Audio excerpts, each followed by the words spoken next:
ಅಲ್ಲ ನನಗೊಂದು ಪ್ರಶ್ನೆ ಬಂತು. ಈಗ ನನ್ನ ತಾಯಿನೂ ಮೊನ್ನೆ ನಾವು ಮೊಬೈಲ್ ತಗೊಳ್ತೀವಿ 1.5 ಲಕ್ಷನ, ಅದಕ್ಕೆಲ್ಲ ಯಾಕೆ ಇನ್ವೆಸ್ಟ್ ಮಾಡ್ತೀರಿ, ಚಿನ್ನ ತಗೋಬಹುದು, 1.5 ಲಕ್ಷಕ್ಕೆ ಎಷ್ಟಮ್ಮ ಬರುತ್ತೆ, 10 ಗ್ರಾಮ್ ಬರುತ್ತಾ, ಏನ್ ತಗೋಬಹುದು, ಬೇಡ ಬಿಡು ಅನ್ನೋ ಲೆವೆಲ್ಗೆ ಆಗ್ಬಿಡುತ್ತೆ ಅಂತ ನೀವು 1.5 ಲಕ್ಷ ಕೊಟ್ಟು ಚಿನ್ನ ತಗೊಂಡ್ರೆ 2 ಲಕ್ಷ ಆದ್ರೂ ಆಗತ್ತೆ.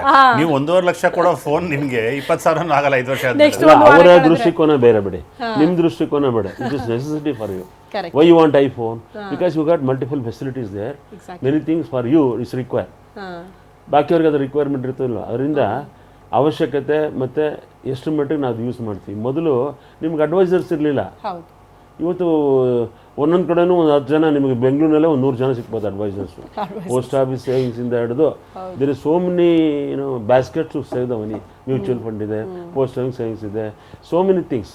ಈಗ ಎವ್ರಿ ಮಂತ್ ಸ್ಟ್ಯಾಂಡರ್ಡ್ ಇನ್ವೆಸ್ಟ್ಮೆಂಟ್ ಮಾಡಿದ್ರೆ ಇವರ್ ಗ್ರೋತ್ ವಿಲ್ ಬಿ ದೇ. ಇವತ್ತು 1 ಲಕ್ಷ ಆಗಿದ್ರೆ 10 ವರ್ಷ ಆದ್ಮೇಲೆ 10 ಲಕ್ಷ ಆಗುತ್ತೆ. ಆ ಥರ ಮಾಹಿತಿ ಕೊಡ್ಲಿಕ್ಕೆ ಭಾಳಷ್ಟು ಜನ ಇದ್ದಾರೆ. ಆಮೇಲೆ we are all become educated. ಯೋಚನಾ ಶಕ್ತಿ ಭಾಳ ಚೇಂಜ್ ಆಗ್ತಿದೆ ಇವಾಗ.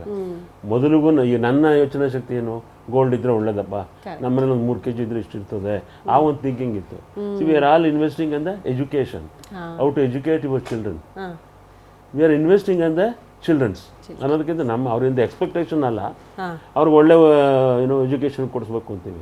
ಆ 5 ಲಕ್ಷಕ್ಕೆ ನಾವು ಚಿನ್ನ ಇಟ್ಕೊಂಡಿದ್ರೆ ಆ ಮನೋಭಾವನೆ ಚೇಂಜ್ ಆಗ್ತದೆ.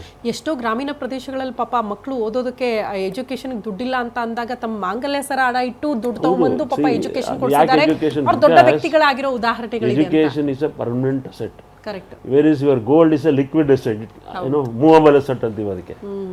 ಅದರಿಂದ ಪರ್ಮನೆಂಟ್ ಅಸೆಟ್ ಏನು ಎಜುಕೇಷನ್ ಇದ್ದಾಗ ಏನಾಗುತ್ತೆ, ಬುದ್ಧಿವಂತಿಕೆ ಇರ್ತದೆ. ನಿಮ್ಮ ಮಕ್ಕಳಿಗೆ ನಮ್ಮ ಮಕ್ಕಳಿಗೆ ಏನಾಗುತ್ತೆ, ಆ ಬ್ಯಾಲೆನ್ಸಿಂಗ್ ಮೈಂಡ್ ಇರ್ತದೆ. ಯಾವುದ್ರ ಮೇಲೆ ನಾನು ಹೂಡಿಕೆ ಮಾಡಿದ್ರೆ, ನಾನು ಸೇವಿಂಗ್ ಮಾಡಿದ್ರೆ ಅದು ಒಳ್ಳೇದಾಗುತ್ತೆ ಅನ್ನೋದು ಯೋಚನೆ ಇರ್ತದೆ. ಈಗ ಯಂಗ್ ಜನ್ರೇಷನ್ ಎಕ್ಸೆಪ್ಟ್ ಗರ್ಲ್ಸ್, ನನಗೆ ಗೊತ್ತಿದ್ದಂಗೆ boys very little to invest on the gold. Very the girl who is already working, she love to have it. She got so many baskets. ಅದು ಮ್ಯೂಚುವಲ್ ಫಂಡ್ ಇರ್ಬೋದು, every month standing investment ಇರ್ಬೋದು. She looks like 5 years or 10 years. Every other interest in boy also they looks of the next 10 years ಆಗೇನಾಗುತ್ತೆ, next ನನ್ನ job guarantee ಏನು, how much I save, how much I spend.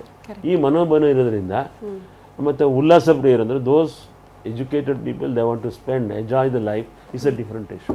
ಅಂದ್ರೆ ವ್ಯವಸ್ಥೆಗಳು ಆಗ್ತಾ ಇದೆಯಾ ಅಂತ sir ನೀವೇ ಹೇಳ್ದಂಗೆ, ಹೂಡಿಕೆ, ಮ್ಯೂಚುವಲ್ ಫಂಡ್ ಇದರಲ್ಲಿ ತ್ವರಿತಗತಿಯಲ್ಲಿ ನಾವು ದುಡ್ಡು ಮಾಡ್ಕೊಳ್ಬಹುದು ಅನ್ನೋ ಕಾರಣಕ್ಕೆ ಯೂತ್ಸ್ ಆ ಕಡೆ ಒಲವು ಜಾಸ್ತಿ ತೋರಿಸ್ತಿದ್ದಾರೆ. Safe investment where I get investment back. ಒಂದು, ನಾನು ಪ್ರತಿ ತಿಂಗಳು ಫಾರ್ ಎಕ್ಸಾಂಪಲ್ ಯಾವುದೋ ಒಂದು ಮ್ಯೂಚುವಲ್ ಫಂಡ್ ಇರ್ತದೆ, ಪ್ರತಿ ತಿಂಗಳು ಡಿವಿಡೆಂಡ್ ಕೊಡ್ತಾನೆ ನಾವು, annual dividend every month you get.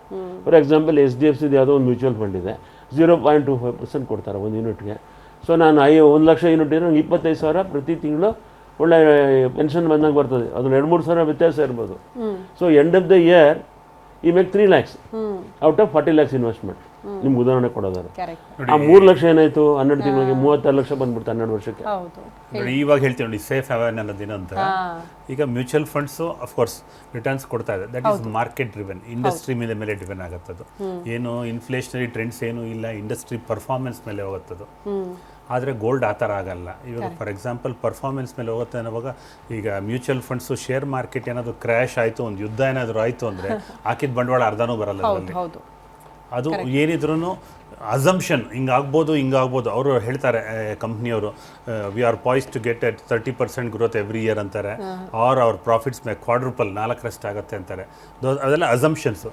Gold assumption ಅಲ್ಲ, ಫಿಕ್ಸೆಡ್ ದುಡ್ಡು ನಿಮ್ಮ ಕೈಲಿರುತ್ತೆ, ನೀವೇ ರಾಜ, ನೀವೇ ಮಂತ್ರಿ, ನಿಮ್ಮ ಕೈಲಿರುತ್ತೆ, ಎನಿ ಟೈಮ್ ಲಿಕ್ವಿಡಿಟಿ ಇದೆ.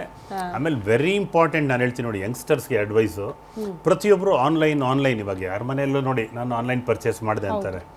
ಗೋಲ್ಡ್ ಆನ್ಲೈನಲ್ಲಿ ಕಮ್ಮಿ ಇಲ್ಲ, ಅದು ಮಾತ್ರ ಜ್ಞಾಪಕ ಇಟ್ಕೊಳ್ಳಿ. ಈಗ ಯಾವುದೇ ಆನ್ಲೈನ್ ಸ್ಟೋರ್ಗೆ ಹೋಗಿ ಒಂದು 10 ಗ್ರಾಮ್ ಕಾಯಿನ್ ಬೇಕು ಅಂತ ನೋಡಿ, ಪಾಪ್ಯುಲರ್ ಸೈಟ್ಸ್ ಲೈಕ್ MMTC ಆಗಲಿ, ಯಾವುದೇ ಅಂಗಡಿಯವ್ರದ್ದೇ ಆಗಲಿ, ಎಲ್ಲ ಆಗಲಿ, ಆನ್ಲೈನ್ ಸ್ಟೋರ್ಸಲ್ಲಿ ಏನಾಗುತ್ತೆ ಅಂದರೆ ಅವರು ಆನ್ಲೈನ್ ಸೆಲ್ಲರ್ಸ್ ಅಮೆಝಾನ್ ಆಗಲಿ ಅಥವಾ ಫ್ಲಿಪ್ಕಾರ್ಟ್ ಆಗಲಿ ಆ ಪ್ಲ್ಯಾಟ್ಫಾರ್ಮ್ ಫೀ ಕೊಡಬೇಕು. ಅದು ನಿಮ್ಮ ಮೇಲೇ ಚಾರ್ಜ್ ಆಗುತ್ತದೆ. ಆನ್ಲೈನಲ್ಲಿ ಎಲ್ಲ ಕಮ್ಮಿ ಸಿಗುತ್ತೆ ಅನ್ನೋದು ತುಂಬ ಸುಳ್ಳು. ನೀವು ಆನ್ಲೈನಲ್ಲಿ ಒಂದು 10 ಗ್ರಾಮ್ ನಾಣ್ಯ ತೊಗೊಬೇಕು ಅಂದರೆ ನಿಮ್ಮ ನೈಬರ್ಹುಡ್ ಯಾರೋ ಜ್ಯುವೆಲ್ರಿ ಅಂಗಡಿಯಲ್ಲಿ ಹೋಗಿ ಕೇಳಿ, ನಿಮ್ಗೊಂದು ಪ್ರೈಸ್ ಸಿಗುತ್ತೆ. ಆ ಪ್ರೈಸ್ನ ಅಲ್ಲಲ್ಲೇ ಕಂಪೇರ್ ಮಾಡಿ. ಇಲ್ಲ ನಾನು ನಿಮ್ಮ ಮಾತು ಒಪ್ಕೊಳ್ತೀನಿ. Don't compare with MMTC always much more than my jeweller. ನಿಮ್ಮ ಅಂಗಡಿಗಳಿಗಿಂತ MMTC ಪರ್ಚೇಸ್ ಮಾಡೋ ಅನುಭವ ಆಗಿದೆ ನನಗೆ. ಬೆಳ್ಳಿ ಆಗಲಿ ಚಿನ್ನ ಆಗಲಿ, ನಾನು ಲಲಿತಾ ಜ್ಯುವೆಲರ್ಸ್ಗೋ ಅಥವಾ ರವಿಕುಮಾರ್ ಹತ್ರ ಹೋದರೆ ಆ ರೇಟ್ಗೂ ಎಮಿಟೇಸ್ ರೇಟ್ಗೂ ಭಾಳ ಡಿಫ್ರೆನ್ಸ್ ಇದೆ.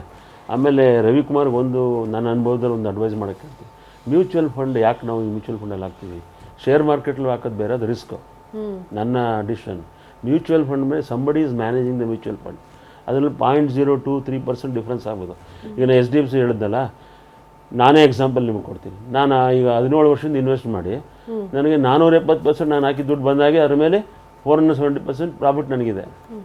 ವಾಟ್ ಹ್ಯಾಪನ್, ನನಗೆ HDFCಲಿ 1 ಲಕ್ಷ ಯೂನಿಟ್ ತಗೋತೀನಿ, 40 ಲಕ್ಷ ಇವತ್ತೊಂದು ರೇಟ್ ಕೊಟ್ಟು ನನಗೆ ಪ್ರತಿ ತಿಂಗಳು 1 ಲಕ್ಷ ಯೂನಿಟ್ ಇದ್ದರೆ 25,000 ಗ್ಯಾರಂಟಿ. ಅದು 23,000 ಆಗ್ಬೋದು ಅಥವಾ 27,000 ಆಗ್ಬೋದು. ಬಟ್ 23,000ಕ್ಕಿಂತ ಕಳೆದ 15 ವರ್ಷ ಕಮ್ಮಿ ಆಗಿಲ್ಲ. ಈಗ ಯುದ್ಧದ ಸಂಗತಿ ಹೇಳಿದ್ರು, ಏನು ಯುಕ್ರೇನ್ ವಾರ್ ಇರ್ಬೋದು, ಮತ್ತೊಂದು ಇಸ್ರೇಲ್ ವಾರ್ ಇರ್ಬೋದು, ಇದರ ಎಫೆಕ್ಟ್ ಯಾವುದ್ರ ಮೇಲೆ ಆಗಿದೆ ಅಂದರೆ ಚಿನ್ನದ ಮೇಲೆ ಆಗಿದೆ. ಹೇಗೆ every country want to by the gold to keep it in reserve, that is also affected because of the gold price. ಈಗ ಮ್ಯೂಚುವಲ್ ಫಂಡ್ ಡಿಪೆಂಡ್ ಆಗೋದು ಹೇಗೆ ಅಂದರೆ ನಮ್ಮ ಇಂಡಿಯನ್ ಮಾರ್ಕೆಟ್ ಮೇಲೆ ಮತ್ತು ಎಕ್ಸ್ಪೋರ್ಟ್ ಗ್ರೋತ್ ಆಗಿರೋ ಎಕ್ಸ್ಪೋರ್ಟ್ ಗ್ರೋತ್ ಮೇಲೆ ಡಿಪೆಂಡ್ ಆಗುತ್ತೆ. But why we invest rather then mutual fund ಅಲ್ಲದೆ ನಾವು ಶೇರ್ ಮಾರ್ಕೆಟ್ ಇನ್ವೆಸ್ಟ್ ಮಾಡಲ್ಲ, ಮ್ಯೂಚುವಲ್ ಫಂಡಲ್ಲಿ ಮಾಡ್ತೀವಿ. ಯಾಕೆಂದರೆ ನಿಮಗೆ ಗ್ಯಾರಂಟಿ ಆದ ರಿಟರ್ನ್ ಬರುತ್ತೆ, ಡಿವಿಡೆಂಡ್ ಬರುತ್ತೆ ಅನ್ನೋಕ್ಕೋಸ್ಕರ. ಶೇರ್ ಮಾರ್ಕೆಟ್ಲಿ ಹೆಂಗೆ ಅಂದರೆ, ಫಾರ್ ಎಕ್ಸಾಂಪಲ್ ನಾನು ರಿಲಯನ್ಸ್ ಯಾವುದೋ ಒಂದು ಶೇರ್ ತೊಗೋತೀನಿ, ಅದು ಪ್ರತಿ ವರ್ಷ ಫ್ಲಕ್ಚುಯೇಟ್ ಆಗುತ್ತೆ. ಕೆನರಾ ಬ್ಯಾಂಕ್ ಶೇರ್ ತಗೋತೀನಿ, ಅದು ಈ ವರ್ಷ 10% ಅನೇಕ ರಿಸ್ಕ್ಗಳು ಇರುತ್ತೆ ಅಂತ ಸರ್. ಈಗ ಯಾವ್ದಾವ್ದೋ ನಂಬಿ ನಾವು ದುಡ್ಡು ಹಾಕ್ಬಿಡ್ತೀವಿ ಅಂತ ಅಂದ್ರೂ ಮೋಸ ಹೋದ್ರ ಸಂಖ್ಯೆನೂ ಜಾಸ್ತಿ ಇದೆ. ಅಲ್ಲಿ ಸ್ವಲ್ಪ ವೆರಿಫಿಕೇಶನ್ ಮಾಡಬೇಕು, ಯಾವ್ದು ಜೆನ್ಯೂನ್ ಆಗಿ, ಸ್ವಲ್ಪ ರಿಸ್ಕ್ ಅಲ್ಲೇ ನಡೆಯುತ್ತೆ ಇದೆಲ್ಲವೂ ಕೂಡ. ಬಟ್ ಚಿನ್ನ ಆದ್ರೆ ರಿಸ್ಕ್ ಇರಲ್ಲ. ಅದ್ರಲ್ಲಿ ಏನಾಗುತ್ತೆ ನೋಡಿ, ಲೆಕ್ಕಾಚಾರಗಳು ವಾಪಸ್ ಬರ್ತೀನಿ ಸರ್, ಕ್ಲಾರಿಟಿ ತಗೊಳ್ತೀನಿ ಅದ್ರ ಬಗ್ಗೆ ನಾನು.